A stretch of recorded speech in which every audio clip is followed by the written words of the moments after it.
একটা বিষয় বড় প্রশ্ন তুলে দিয়েছে, শাহরুখ খান নাকি গাদ্দার, দেশদ্রোহী। কারণ তার অপরাধ কি? সে বাংলাদেশের একটা ক্রিকেটারকে তার কেকেআর টিমে আইপিএল এর জন্য সে বুক করেছে 9 কোটি টাকা দিয়ে। দেশের শত্রু এখন বাংলাদেশ, কারণ দীপু দাসের সেখানে হত্যা করা হয়েছে। অতএব সেই শত্রুরকে কেন 9 কোটি টাকা দিয়ে তারই প্লেয়ারকে কেন জায়গা দেওয়া হবে? খুব ভালো প্রশ্ন। তাহলে প্রশ্ন ওঠে, শুধু কি একাই শাহরুখ খান গাদ্দার? দেশের প্রধানমন্ত্রী নরেন্দ্র মোদী বাংলাদেশের প্রধানমন্ত্রী, পলাতক প্রধানমন্ত্রীকে আশ্রয় দিয়ে রেখেছেন বিগত কয়েক মাস ধরে। তাহলে নরেন্দ্র মোদী কি গাদ্দার? শাহরুখ খানের তো গলা কেটে নিতে হবে, জিভ কেটে নিতে হবে। তাহলে নরেন্দ্র মোদীর সঙ্গে কি করবেন? আদানি পাওয়ার বিদ্যুৎ বাংলাদেশে কোটি কোটি টাকার ব্যবসা করছে, সেখানে সাপ্লাই করছে, বাংলাদেশকে উজ্জ্বল করছে, তার শিল্প কলকারখানা শহরগুলোকে জীবিত রাখছে তার বিদ্যুতে। তাহলে আদানির সঙ্গে কি করবেন? কদিন আগে খালেদা জিয়া চলে গেলেন, তিনি ইহলোক ত্যাগ করলেন, তার জানাজা হলো। সেখানে ভারতের পররাষ্ট্রমন্ত্রী দুঃখ প্রকাশ করে সেখানে উপস্থিত হলেন।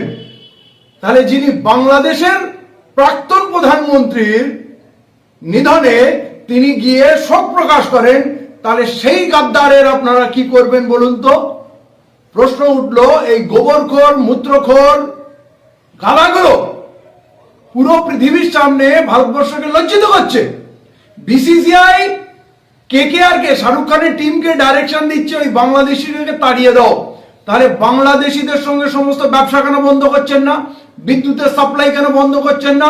বর্ডার কেন সিল করছেন না? তাদের ওখানে আমরা বিভিন্ন জিনিস কেন বিক্রি করছি আর তাদের জিনিস কেন কিনছি? তাহলে এই ভণ্ডামির কি মানে হয়? বাংলাদেশ যদি আমাদের শত্রু দেশ হয়, তাহলে ভারত সরকার রেজুলেশন করে বাংলাদেশকে শত্রু দেশ ঘোষণা করুক।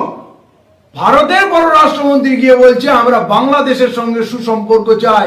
নরেন্দ্র মোদীর গোপন চিঠি খালেদা জিয়ার ছেলেকে দিয়ে আসছে। তাহলে এই তলে তলে ষাঁড়ঘাঁটটা কি চলছে? আমাদের প্রশ্ন থেকে গেল, ভারতের জাগ্রত নাগরিককে, বিবেকবান নাগরিককে আমাদের প্রশ্ন যে এই ধরনের কাজ করে আমরা কতদূর দেশকে এগিয়ে নিয়ে যেতে পারবো?